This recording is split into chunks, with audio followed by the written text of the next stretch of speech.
அன்பு ஊடக நண்பர்களுக்கு வணக்கம். இன்று பாட்டாளி மக்கள் கட்சியின் 36வது ஆண்டு துவக்க விழா. எங்கள் கட்சி தொண்டர்கள், நிர்வாகிகள் தமிழகம், புதுவை, ஆந்திரா, கேரளா, கர்நாடகாவில் மகிழ்ச்சியோடு எங்கள் கட்சி கொடியை ஏற்றி இனிப்புகளை மக்களுக்கு வழங்கி வருகிறார்கள். பாட்டாளி மக்கள் கட்சி துவங்கி 36 ஆண்டுகள் ஆகின்றனர். தமிழகத்திற்கும் இந்தியாவிற்கும் பல சாதனைகளை நாங்கள் செய்திருக்கின்றோம். தமிழக வரலாற்றை பாட்டாளி மக்கள் கட்சி தவிர்த்து எழுத முடியாது. தமிழ்நாட்டில் ஆட்சி அதிகாரத்திற்கு வருவதற்கு முன்பாகவே எத்தனையோ சாதனைகளை நாங்கள் செய்திருக்கின்றோம். குறிப்பாக இன்று சமூக நீதி என்று சொன்னால் அதற்கு மறுபெயர் பாட்டாளி மக்கள் கட்சி. மருத்துவர் ஐயா அவர்கள், எங்களுடைய மருத்துவர் ஐயா அவர்கள் போராடி இந்தியாவிலே 2 இடஒதுக்கீடு, தமிழ்நாட்டில் 4 இடஒதுக்கீடுகளை பெற்று தந்திருக்கின்றார்கள். அதேபோன்று இன்று மதுவிலக்கு கொள்கை தமிழக அரசு மட்டுமல்ல, தமிழ்நாட்டில் உள்ள அனைத்து கட்சிகளும் கடைபிடிக்கிறது. அதற்கு முழு காரணம் பாட்டாளி மக்கள் கட்சி. இன்று சுகாதார கொள்கையை தமிழ்நாடு கொண்டு வந்ததற்கு காரணம் பாட்டாளி மக்கள் கட்சி. இன்று தமிழ்நாட்டில் வேளாண் துறைக்கு தனியாக பட்ஜெட்டை போடுகின்றதற்கு காரணம் பாட்டாளி மக்கள் கட்சி. இன்று தமிழ்நாட்டில் காவிரி டெல்டாவை பாதுகாக்கப்பட்ட வேளாண் மண்டலமாக அறிவித்ததற்கு காரணம் பாட்டாளி மக்கள் கட்சி. தமிழ்நாட்டில் மட்டுமல்ல, இந்தியாவிலே பொது இடங்களில் புகைப்பிடிக்கக்கூடாது என்ற சட்டத்தை கொண்டு வந்தது பாட்டாளி மக்கள் கட்சி. இந்தியாவிலேயே குட்காவை தடை செய்தது பாட்டாளி மக்கள் கட்சி. இந்தியாவிற்கு 108 ஆம்புலன்ஸ் கொண்டு வந்தது பாட்டாளி மக்கள் கட்சி. இந்தியாவில் தேசிய கிராமப்புற சுகாதார திட்டத்தை கொண்டு வந்தது பாட்டாளி மக்கள் கட்சி. இந்தியாவில் போலியோவை ஒழித்தது பாட்டாளி மக்கள் கட்சி. இதேபோன்று தமிழ்நாட்டில் 1 மீட்டர் கூட மீட்டர் கேஜா அல்லாமல் அத்தனையும் பிராட் கேஜாக ரயில்வே துறையில மாற்றி அமைத்தது பாட்டாளி மக்கள் கட்சி.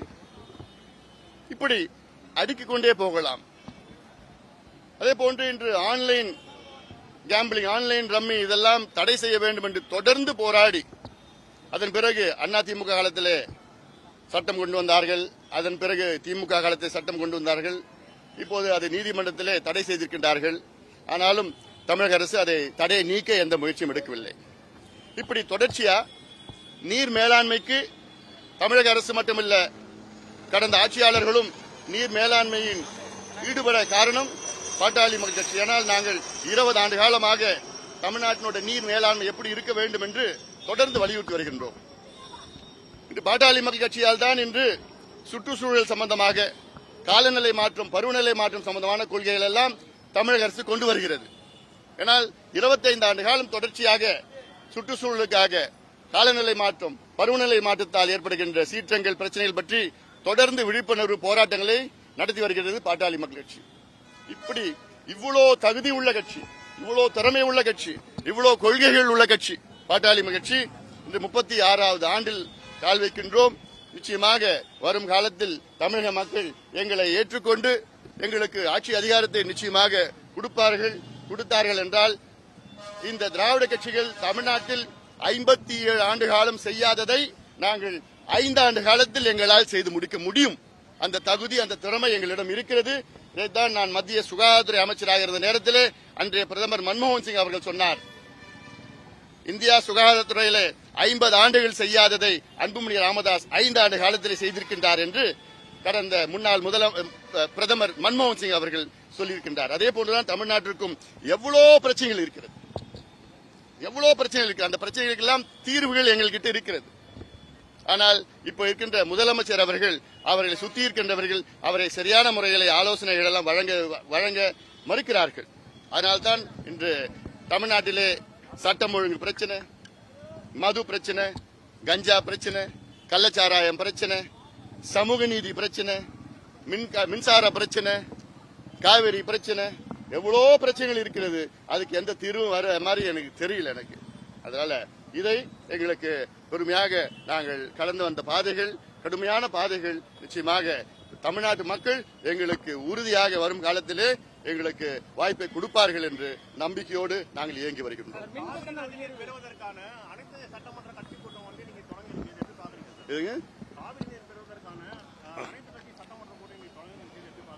அதாவது இப்போ முதலமைச்சர் தலைமை ஏற்றிருக்காரா? இல்ல, இன்னைக்கு காலையில முதலமைச்சர் ஏற்றிருக்காரு. அதான் இது நேற்று என்னுடைய கோரிக்கையா இருந்தது. ஏன்னா இது முக்கியமான பிரச்சனை, காவிரி பிரச்சனை. காவிரி என்பது தமிழ்நாட்டினுடைய உயிர்நாடி பிரச்சனை. தமிழ்நாட்டில் உள்ள 7.25 கோடி மக்களில் 4 கோடி மக்கள் காவிரியை நம்பி இருக்கின்றார்கள். குறிப்பா சென்னை மக்களும் காவிரியை நம்பி இருக்கின்றோம்.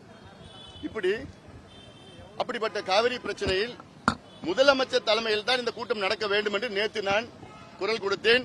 அதே போன்று இன்று முதலமைச்சர் தலைமை நடக்கிறது. ஆனால் காரணம், கர்நாடகாவில் அங்கே தண்ணீர் நமக்கு கொடுக்க கூடாது என்று கர்நாடகா முதலமைச்சர் தலைமையில் ஒரு பெரிய கூட்டத்தை நடத்தினார்கள். தண்ணி நமக்கு கொடுக்க கூடாது, முடிவாக 8000 கனஅடி தண்ணி தான் கொடுக்க வேண்டும் என்று அவர்கள் முடிவு செய்தார்கள். ஆனால் காவிரி ஒழுங்குமுறை ஆணையம் தமிழ்நாட்டிற்கு ஒரு நாளைக்கு 11,500, அதாவது வினாடிக்கு 11,500 கனஅடி கொடுக்கணும். அதாவது ஒரு நாளைக்கு ஒரு டிஎம்சி கொடுக்கணும். கர்நாடக அணையில நேற்று இரவு நிலவரப்படி 78 டிஎம்சி நீர் இருக்கிறது. கர்நாடக அணைகளுடைய மொத்த கொள்ளளவு 105 டிஎம்சி. அதாவது பெரிய அணைகள், சின்ன சின்ன அணைகள்லாம் இன்னொரு 10 டிஎம்சி கூடுதலா இருக்கு. அங்க கர்நாடகாவில் ஒரு நாளைக்கு 3.25 டிஎம்சி நீர் வரத்து இருக்கிறது. அதாவது அத்துணை அணைகளிலும் நீர் வரத்து 3.25 டிஎம்சி. ஆனா நமக்கு கொடுக்க வேண்டியது 1 டிஎம்சி ஒரு நாளைக்கு கொடுக்கணும்னு ஆணையம் தீர்ப்பு வழங்கியது. ஆனால் அதை நாங்கள் கொடுக்க மாட்டோம் என்று சொல்லியிருக்கின்றார்கள். இது சம்பந்தமா முதலமைச்சர் தலைமையில் இன்னைக்கு கூட்டம் நடக்கிறது. கூட்டத்தில் உச்சநீதிமன்றம் சென்று இதற்கு ஒரு தீர்வு நாம் பெற வேண்டும். ஏன்னா தொடர்ந்து இப்படியே போயிட்டு இருக்கிறாங்க. இன்னொன்னு, இப்ப தென்மேற்கு பருவம் இருக்கு. தென்மேற்கு பருவத்தில் மழை நிறைய வந்துட்டு இருக்கு. இன்னொரு ஒரு வாரத்தில் கர்நாடக அணைகள்லாம் நிரம்பிடும். அப்போ அந்த உபரி நீரை நம்ம கொடுக்க போறாங்க. நாங்க தண்ணி கொடுத்துட்டோம் சொல்ல போறாங்க. இதுதான் ஆண்டுதோறும் நாடகம் நடந்துட்டு இருக்கு. தமிழக அரசு அமைதியா இருந்துட்டு ஏதோ பேசுறோம், அங்க போறோம் இங்க போறோம் அமைதியா இருந்துட்டு இருக்காங்க. இதுக்கு ஒரு நிரந்தர தீர்வு வேணும்.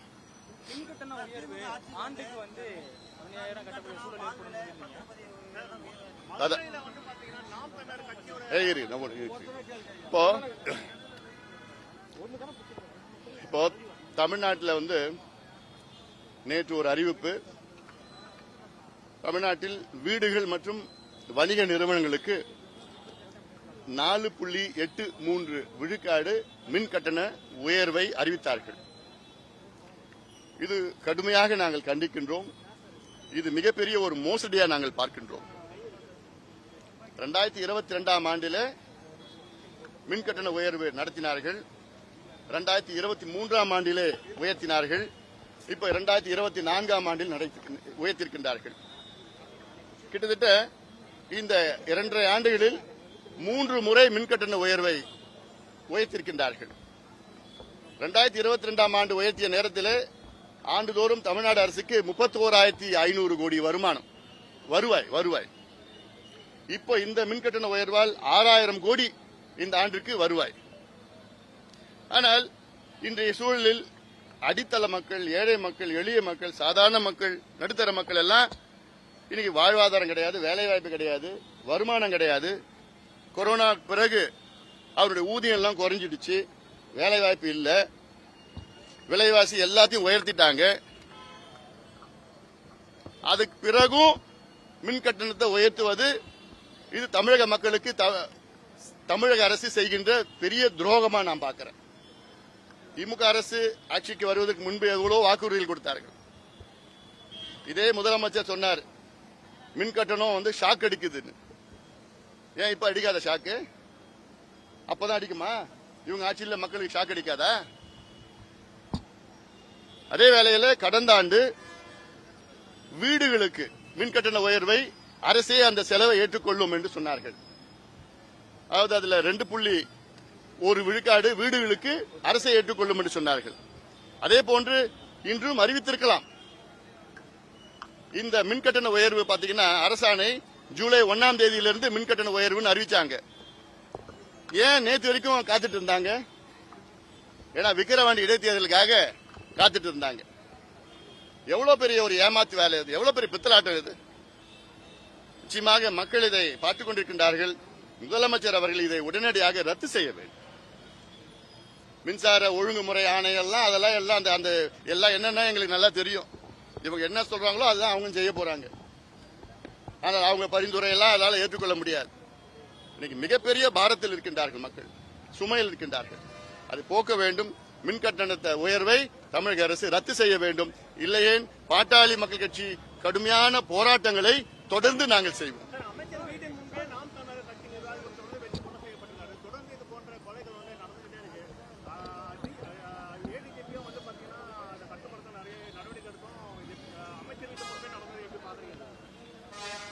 அமைச்சர் வீட்டில் நடக்கிறது பெரிய செய்தியா நான் பார்க்கல. ஏன்னா தமிழ்நாடு அப்படிதான் இருக்கு. தமிழ்நாடு சட்டம் ஒழுங்கு மிக மோசமாக இருக்கிறது. கடந்த மாதம் தான் திருநெல்வேலியில் காங்கிரஸ் தலைவர், மாவட்ட தலைவர் படுகொலை செய்யப்படுகிறார். பிறகு சேலத்திலே அதிமுக முக்கிய நிர்வாகி படுகொலை செய்யப்படுகிறார்கள். பிறகு தேசிய கட்சியினுடைய மாநில தலைவர் ஆம்ஸ்ட்ராங் அவர்கள் இங்கே சென்னையிலே படுகொலை செய்யப்படுகிறார். அதன் பிறகு பாட்டாளி கட்சியுடைய தொண்டர் அங்கே கடலூரில் வெட்டப்படுகிறார். நேற்று நாம் தமிழர் கட்சியின் நிர்வாகிகள் மதுரையிலே கொலை செய்யப்படுகிறார். அப்போ முதலமைச்சர் என்னதான் செஞ்சிட்டு இருக்கிறாரு எங்களுக்கு ஒன்றும் புரியல. முதலமைச்சர் கீழே தான் காவல்துறை இயங்கிட்டு வருது. சட்டம் ஒழுங்கு முதலமைச்சர் தான் பொறுப்பு எடுத்துக்கணும். இப்படி கொலை, கொள்ளை, கற்பழிப்பு, தற்கொலை, என்னென்ன கள்ளச்சாராயம், கஞ்சா கிஞ்சான்னா ரொம்ப மோசமான சூழல் இருக்கு. அதனால இது முதலமைச்சர் அவர்கள் பொறுப்பு எடுத்துக்கொள்ள வேண்டும். இல்ல முதலமைச்சர் அவரால் சரியான முறையில் எனக்கு பொறுப்பு எடுத்துக்க முடியலன்னா வேற யாராவது அமைச்சர்கிட்ட இந்த துறையை கொடுங்க. ஏன்னா எவ்வளவு நாள் பொறுத்துட்டு இருக்க முடியும்? நாங்க பாதுகாப்பு இல்ல, தமிழக மக்களுக்கு பாதுகாப்பு இல்ல, உயிர் பாதுகாப்பு இல்ல. அதனால இதெல்லாம் ஏன்னா இதுக்கு சட்ட ஒழுங்குக்கு மிகப்பெரிய பிரச்சனை. இந்த சட்டம் சட்டம் ஒழுங்கு கெடுவதற்கு முக்கிய காரணம் இந்த மது, டாஸ்மாக் கடை, டாஸ்மாக் சந்து கடை, கள்ளசாராயம், கஞ்சா, காக்கைன், ஹெரோயின், இது எல்லாம் தான் முக்கிய காரணம். இதை ஒழிச்சோம், இதை கட்டுப்படுத்தணும்னா சட்டம் ஒழுங்கும் ஓரளவுக்கு சீரா இருக்கும்.